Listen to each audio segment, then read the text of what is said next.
welcome back to Home and Garden Contracting, where today I'm going to give you the essential guide to maintenance tips on a mini excavator.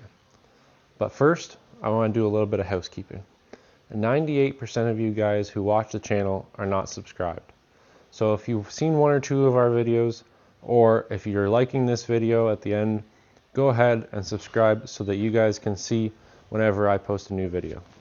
Alright, so let's get into it. We're at the rear of the excavator here under the hood, and there's a couple of things to look out for. One, you want to check your oil. It'll usually be the dipstick lowest on the engine, and you want to make sure that your oil is within the safe range, right in between the middle of the two marks, the one high mark and the one low mark. Next, you want to keep an eye on your fuel filter. As you can see here, there's fuel in it, and if you look down here at this amber color at the bottom of the filter, that's actually water, because this excavator has been in storage for a little bit and the water has settled down to the bottom. You want to make sure that there's no particulate in the fuel filter, and if there is, you'll want to change it.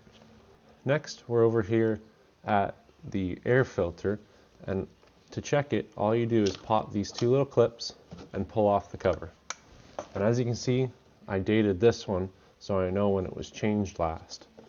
But if you're in dusty conditions, you want to take it out and double check that there's no heavy particulate in it, and if there's dust that comes out, you definitely want to at least blow it out or replace it. And when you reinstall these, you want to make sure that it's seated in the back to make a good seal. And when you replace this cover with the two clips, like so, you want to make sure that this little rubber boot is at the bottom, because if there's any heavy particulate in here, you want to it'll make its way all the way down to the bottom, and with the vibration of the engine, it'll actually come out of the bottom of this little rubber piece and fall out naturally. Next is the oil, or is the coolant, sorry. And you want to make sure that this is on the higher end of the full line, but anywhere in between the safe range area is acceptable.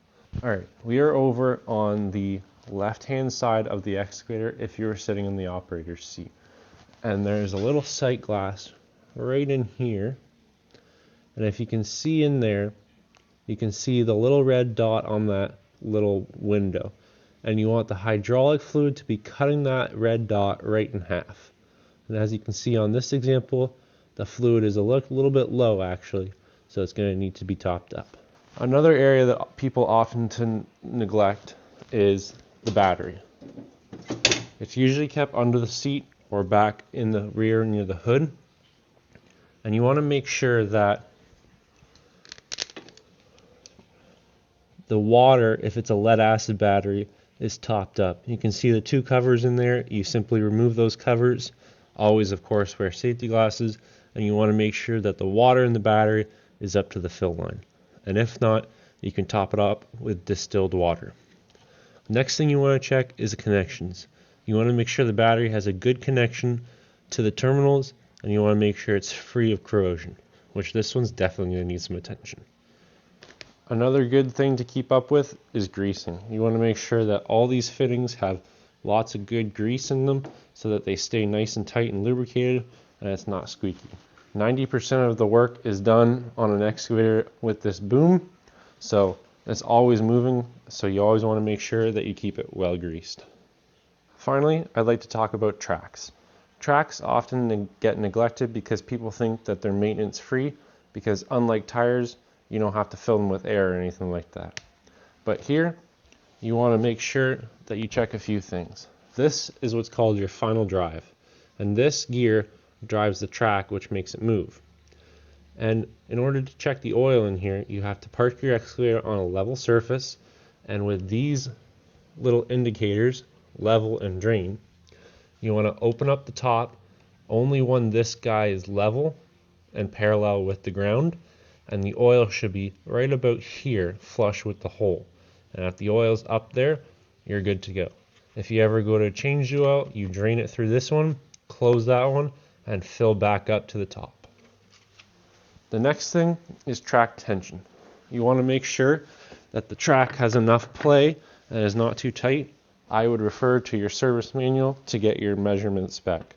But it's as easy as pumping grease into this fitting, which pushes your idler out and tensions your track. Alright everyone, that's about it. Maintaining excavators is actually fairly easy as long as you know what to look for. So until next time guys, take care, take it easy, and I'll see you guys in the next one.